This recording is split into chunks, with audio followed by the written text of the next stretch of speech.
রাজধানীতে অননুমোদিত ভবন নির্মাণ দায় কি শুধু মালিকের নাকি অনুমতি দানকারী দুর্নীতিগ্রস্ত কর্মকর্তারও? সবাইকে স্বাগত জানিয়ে শুরু করছি আজকের খবরের শিরোনাম। তার আগে সবার কাছে অনুরোধ, চ্যানেলটি সাবস্ক্রাইব করে পাশে থাকা বেল বাটনটি দিয়ে রাখুন সবার আগে আপডেট পেতে। রাজধানীর অননুমোদিত ভবন নির্মাণ নিয়ে যে সংকট প্রতিনিয়ত বাড়ছে, তার দায় শুধু ভবন মালিকের উপর বর্তায় না। এখানে স্থানীয় সরকারি সংস্থা, বিশেষ করে অনুমতিদান প্রক্রিয়ার সঙ্গে জড়িত দুর্নীতিগ্রস্ত কর্মকর্তাদের ভূমিকাও সমানভাবে প্রশ্নবিদ্ধ।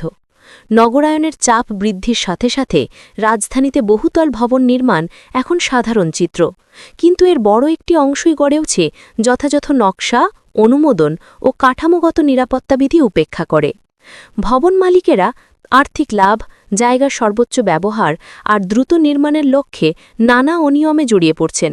তারা ভূগর্ভস্থ পার্কিং বাদ দিয়ে দোকানঘর তৈরি, অতিরিক্ত তলাবৃদ্ধি অথবা পতিত জমিতে ঝুঁকিপূর্ণ স্থাপনা নির্মাণের মতো কর্মকাণ্ডে লিপ্ত হচ্ছেন।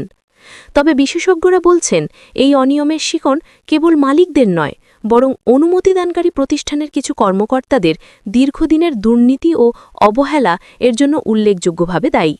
নকশা যাচাইয়ের সময় ঘুষের বিনিময়ে চোখ বন্ধ করে দেওয়া, নিয়ম বহির্ভূত প্ল্যান অনুমোদন অথবা ভ্রাম্যমাণ পরিদর্শনের ক্ষেত্রে মাসোহারার বিনিময়ে অসঙ্গতিতে নীরব থাকা, এসব অভিযোগ বহুদিন ধরেই নগর ব্যবস্থাপনায় আলোচিত। এমনকি কোনো অবৈধ খবর নিয়ে গণমাধ্যমে খবর প্রকাশ হলেও সংশ্লিষ্ট কর্মকর্তাদের বিরুদ্ধে শাস্তিমূলক ব্যবস্থা নিতে বিলম্ব হয়, যা দুর্বলতা নয় বরং নীতিগত ব্যর্থতাকেই সামনে আনে। নগর বিশেষজ্ঞরা মনে করেন, যদি অনুমোদন প্রক্রিয়া ডিজিটাল ও স্বচ্ছ না হয় এবং কর্মকর্তাদের জবাবদিহি নিশ্চিত না করা যায়, তবে অবৈধ নির্মাণ প্রতিরোধ করা সম্ভব নয়।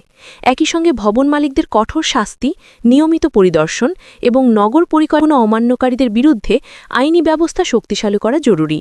তারা আরও বলেন, অননুমোদিত ভবন শুধু নগর সৌন্দর্য নষ্ট করে না, এগুলো ভূমিকম্পসহ বিভিন্ন দুর্যোগে রাজধানীকে বিপর্যয়ের মুখে ঠেলে দিতে পারে। অতএব দায় শুধুই ভবন মালিকের নয়, অনুমতি দানকারী দুর্নীতিগ্রস্ত কর্মকর্তাদেরও সমান দায় রয়েছে এবং এই চক্র ভাঙতে হলে রাষ্ট্রীয় পর্যায়ে কঠোর নজরদারি, স্বচ্ছতা ও জবাবদিহির ব্যবস্থা নিশ্চিত করা এখন সময়ের দাবি। আজ এই পর্যন্ত। সবাই ভালো থাকুন, সুস্থ থাকুন। চ্যানেলটি সাবস্ক্রাইব করে পাশে থাকা বেল বাটনটি দিয়ে রাখুন পরবর্তী আপডেট পেতে। ধন্যবাদ।